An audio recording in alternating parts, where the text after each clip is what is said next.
Victory starts in our mind. When your vision is limited, your life will be limited. It's amazing what happens when you enlarge your vision, when you believe big, when you pray bold prayers, when you dream great dreams.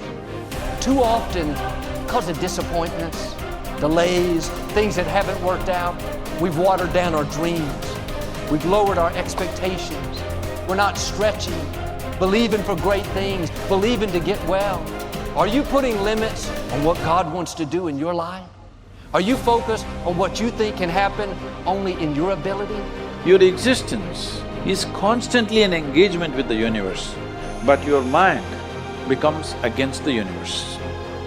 If you create a psychological condition that you're against or you're in competition with the universe or the cosmos, obviously you will feel crushed for small things. Your default mode is to say, I'm an imposter, I'm a loser, I'm not likable, nobody likes me, I'm not lovable.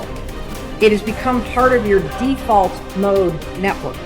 And it's super important for you to realize that just like I could go from being a right-hander and teach myself how to be a left-hander, it is the exact same process for you to go from somebody who defaults to thinking negative garbage to becoming somebody who thinks directly. And just like learning to go from writing with your right hand to teaching yourself to write with your left hand, it is going to be a process, not an event.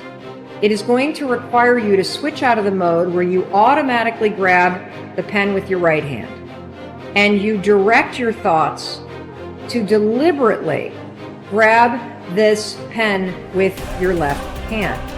Things are going well, you're happy. When things are not going well, you're sad. But when you learn how to self-regulate and create more coherence in your brain and heart, then you're no longer dependent on your outer world controlling your mood. When you're inspired by something or someone in your life, you feel the magic. Now's the time to be the magic. What are you going to do?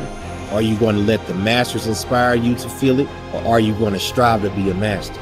It's your choice. The magic is waiting, not only for you just to feel it, but to be it. Nobody can take this away. The first step is getting completely and brutally honest enough to say, I am tired of myself. When you say, I'm sick and tired of being sick and tired, that's the facilitator of change. That's when you're ready to say these words, no more excuses.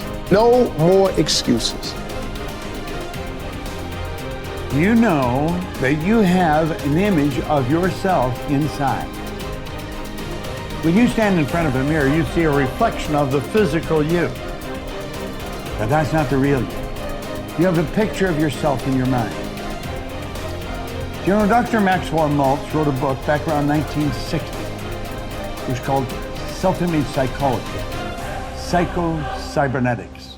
It's a phenomenal book. He said it was the greatest discovery of his generation. He was a cosmetic or reconstructive surgeon, and he found he would do work on people.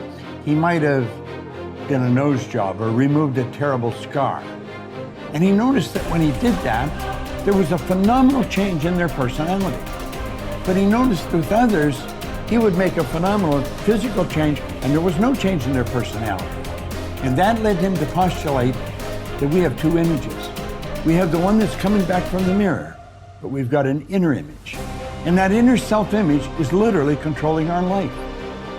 You will find people that have very poor self-image or low self-esteem.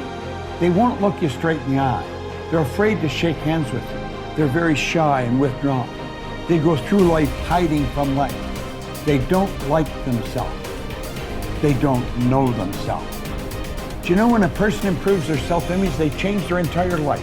Their income changes, their relationship changes, their health changes. And do you know how you do that? Start studying you. Start to find out more about you. There's something phenomenal about you. Do you know when I began to study this material 57 years ago, I had very poor self-image. I had low self-esteem. I took dumb jobs. I never earned any money. I never had fun. I had poor relationships. And as I started to study real solid information, everything in my life started to improve. I've got friends all over the world today. I earn millions of dollars. I'm in my 80s and I get as much energy as a person in their 30s. You see, when you start to understand really who you are, you're God's highest form of creation. There's things about you that just about blow your mind as you start to study and really understand them. You'll walk a little taller. You'll stand a little straighter. And you know something? You'll enjoy a whole lot more of life. The moment you think you're the most important person in every room that you're in, the moment that your ego screams more loudly than your hunger to grow and represent mastery is the beginning of your descent into obsolescence and irrelevance. You are only as good as your last performance. I remember reading about one of the icons from Hollywood, and he said it. He said, I'm only as good as my last picture. It's so easy to sort of hang your hat on something you did a year ago or 5 years ago or 10 years ago. Maybe, the great musicians, they all have that in common. It's not like, oh, I did this album 40 years ago and I'm sort of still dining out on that great masterpiece. The great ones, the people of great influence, the people of great creativity, they understand that you're only as great as your last performance. The elite athletes I've mentored, this is how they see it. They say, last year's championship performance is this year's starting point. So look, we all want to be satisfied. We all want to be happy. We all want to wake up every day and go through life feeling a sense of joy. But there is a great danger in being completely satisfied. When I work with the billionaires and the titans of industry and the Hollywood superstars, here's what I notice. They're never satisfied. Now, sometimes if you don't manage that unsatisfaction, you're going to be a very unhappy person. I'm just reporting on reality. A lot of the true titans, it's never enough. They are always dissatisfied. They always want to work their craft better. They always want to have more influence. They always want to have greater impact. They always want to grow their movement. So just remember that first element of this deconstruction. Satisfaction breeds stagnation.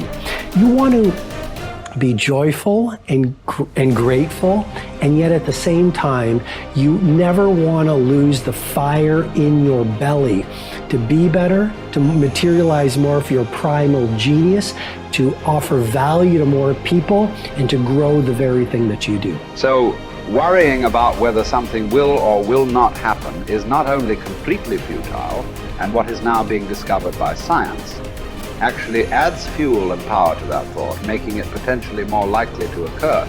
Not all of your thoughts have the capacity to change your world. Only the habitual ones, or those that are fueled by emotional intensity. Most people meander through life, ending up in a career because of chance, not choice, and are not that passionate about anything. Therefore, they fail to engage this force in any way other than stressing about their credit card bill. It is the addition of emotion to thoughts that give them their power. How that happens, we don't really know yet. Although how the brain deals with emotions may hold a clue, for a long time it was assumed that emotions arrived after thought. It was believed that when sensory signals reached the brain's translator, the thalamus, they were then interpreted and sent to the correct department. The signal would travel to the thinking bit, the neocortex, and then onto the feeling bit, the limbic system, where it would initiate an appropriate response. Joseph Ledoux, a neuroscientist at the Center of Neural Science at New York University, was the first to discover that this wasn't the case. There are two little almond-shaped structures called the amygdala perched above the brainstem on either side of the brain. They control emotion. Ledoux's research proved that when signals from the senses reached the thalamus, two signals were sent out, not one. The first traveled across a single synapse to the amygdala, and the second signal was routed to the neocortex for conscious assessment.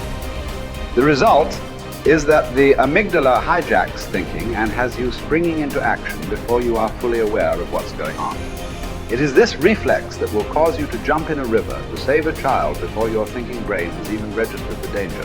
It's also why an emotional outburst often arrives before the brain's engaged. Unfortunately, This discovery illustrates the fact that emotion has direct and powerful access to the subconscious mind. It triggers action faster than logical thought alone, and therefore may be partly responsible for why emotion is such a potent and essential ingredient in turning thought into reality. The more intensely we feel about an idea or a goal, the more assuredly the idea, buried deep in our subconscious, will direct us along the path to its fulfillment.